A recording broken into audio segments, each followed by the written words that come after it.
Friends, we're gathered here today to say goodbye to two games, and perhaps the end of an era for live service games in general. By the end of June 2025, both MultiVersus by Player First Games and XDefiant from Ubisoft San Francisco will be delisted on all platforms, essentially unreleasing the games. But as we'll soon discuss, this appears to be a shift in the video game landscape, where even quality games given away for free struggle to find a sustainable audience. But it may also mean a change for the future of intellectual property crossovers and the general multiverse concept in popular culture. And there's no need to exaggerate here. Some of the franchises we'll be discussing are amongst the most well-known to currently exist. We're talking juggernauts of media, and yet when combined into one product, they wallowed in obscurity, and worse, were discontinued with little fanfare. And that's what we're going to be looking at today. But of course, I want your help. If you've had a chance to play either of these games, why not let us know your memories in the comments below, and give your fellow players a taste on what they missed out on. However you feel about Ubisoft's general design, it's impossible to deny their success when it comes to building and maintaining brands. Far Cry, Watch Dogs, Assassin's Creed, not to mention Tom Clancy's Ghost Recon, Splinter Cell, Rainbow Six, and The Division. Chances are if you play games, you own at least one of those series in your collection. And that's exactly why XDefiant felt like a sure thing. A team-based first-person shooter combining the most popular M-rated Ubisoft franchises into one gigantic free-to-play game. Although its first mistake may have come from its branding. At some point in development, it was decided that Tom Clancy's XDefiant would drop the Tom Clancy name altogether, while also including more Ubisoft franchises. But hear me out here. While Tom Clancy is one of the most powerful brands in all of video games, XDefiant by itself isn't very descriptive. Not to mention in any alphabetical list, it puts the game near the bottom. However, the addition of Far Cry and Assassin's Creed certainly elevated the game's notoriety, or at least it should have,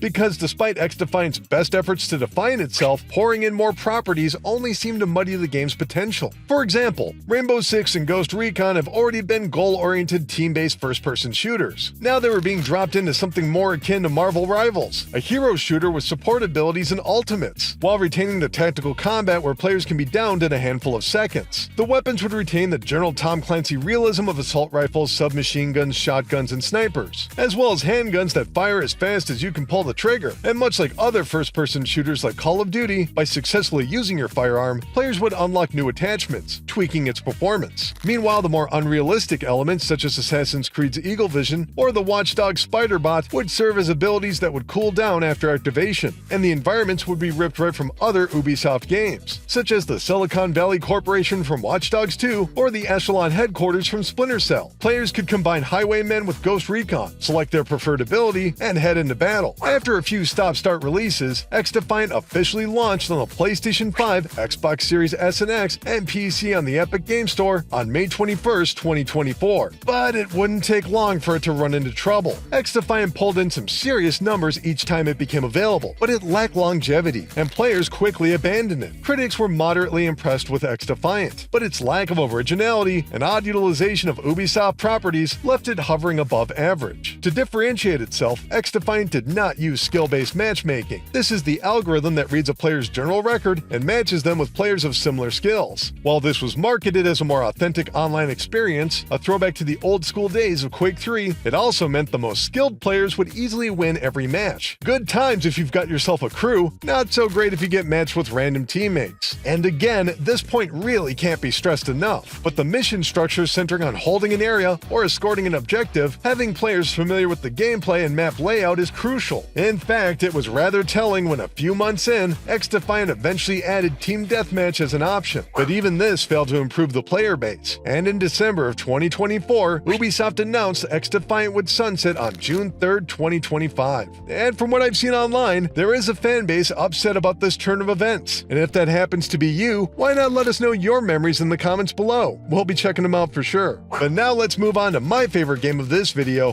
MultiVersus. A game I thought I only played for several hours, but it turns out it was more like 70 hours. Like XDefiant, this game was a mashup of different properties, but this time it was centered on the intellectual properties of Warner Brothers. We're talking a century's worth of iconic characters all in one game, including the stars of Cartoon Network, Looney Tunes, DC Comics, Adult Swim, and countless classic films such as The Matrix, Beetlejuice, Gremlins, and Friday the 13th. Personally speaking, I'm shocked this level of branding couldn't pull in a larger audience. Where else are you going to see the Powerpuff Girls facing off against Wonder Woman and Harley Quinn? Where else are you going to see the Iron Giant team up with his idol Superman? Heck, the developers leaned into popular memes of the day and added Shaggy from Scooby-Doo, who just so happens to charge up like Ultra Instinct's Goku. Sadly, not all memes made the cut, as despite months and months of rumors, Big Chungus, the Bugs Bunny meme, never joined MultiVersus, but every reference was treated with equal care, from the Gremlin stage being a movie theater or Dexter's Laboratory to the alternative costumes like the Rowdy Rough Boys. As is no doubt obvious by now, MultiVersus borrows liberally from the Super Smash Bros. Style of gameplay, or a platform fighter. This is where the goal isn't so much to smack your opponent around as it is to knock them off the screen altogether. And personally speaking, I found their adaptation of the genre to be original and well balanced. Rather than entering the air for a special attack downwards, MultiVersus encourages players to keep their feet on the ground, as jumping can easily be punished unless the dodge mechanic is carefully utilized. But it was the way in which the characters were adapted that made the general presentation so rich. Superman is every bit as powerful as you would expect, but requires patience and precision to aim his attacks. Meanwhile, Batman is constantly using his grappling hook to close in for a combo, just in time for Bugs Bunny to drop a safe on an opponent, or Morty to use his monster arm with a mind of its own. Every special was connected to some previously established content, but never at the cost of legible gameplay. And if that wasn't enough, new characters would be announced with grandiose high-production cutscenes. It seemed like MultiVersus was a sure thing, but boy oh boy, it was not. MultiVersus released as an open beta in July of 2022, and received mostly positive reviews, but it couldn't maintain a player base. So much so that by June of 2023, the game was removed from storefronts with the promised return in the future. That return came in May of 2024, but once again it failed to garner a healthy audience, and once again it was announced for delisting in early 2025. But in a little bit of silver lining, players will be able to continue to play the game's offline modes so long as they have the game on their system. So what went wrong here?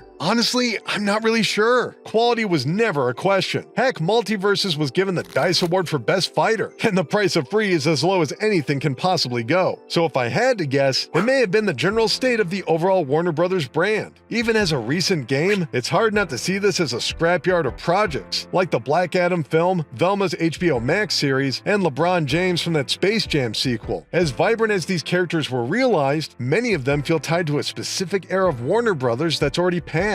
In fact, there's something to be said about the general idea of crossovers in MultiVersus. Previously, they were dream mashups invented by fans, or ideas so nerdy it wouldn't require a big budget with years of advanced planning or marketing. But even with Warner Bros. Discovery owning all their properties, there are still contractual agreements from different departments that must be agreed upon by all parties. Even getting final approval over how a character looks can take months at a time. XDefiant didn't have those same limitations, or at least not to the same degree, but its problems were much more straightforward. This was a video game based on video games, which meant it was mechanics based on mechanics. Throwing a pie in MultiVersus is fun because it's a translation of another medium. But if you're playing XDefiant as Rainbow Six, and the shooting doesn't feel quite as snug or developed as Rainbow Six Siege, there's gonna be a real disconnect. But more importantly, people connect with those games because of their mechanics. Sure, Far Cry and Splinter Cell had plenty of cool story beats, but ultimately players enjoy the feel of those franchises more than the general theming. And of course, the 800-pound gorilla in the room, Fortnite, and its many contemporaries. Sure, building a game entirely of crossovers seems like a sound strategy, but these days, rights holders don't even need to make a game to be involved in the video game industry. We fans may have strong opinions, but at the end of the day, it all boils down to dollars and cents. The cost and potential reward of doing a cameo in another game is significantly more safe than greenlighting an entire production. A month after MultiVersus launched, Player First Games was acquired by Warner Bros., although they have yet to reveal any future projects at this time. Sadly, the developers of XDefiant, Ubisoft San Francisco, and Ubisoft Osaka weren't as lucky, as both studios have been closed. And that is where we conclude our story. And sadly, so do these games. Doesn't matter if you were a fan or if you never had a chance to play them. They're gone now.